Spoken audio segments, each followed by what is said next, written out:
testasit tätä hommaa.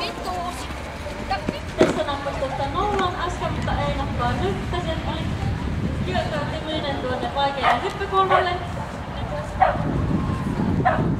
Loppusuoraan mennään täälläkin ja se olisi sitten Mirjan urakka 3 koiran kanssa siinä.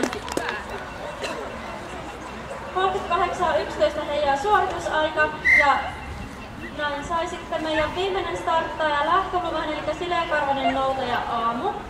Ja Tiina Keränen Pietarsaaresta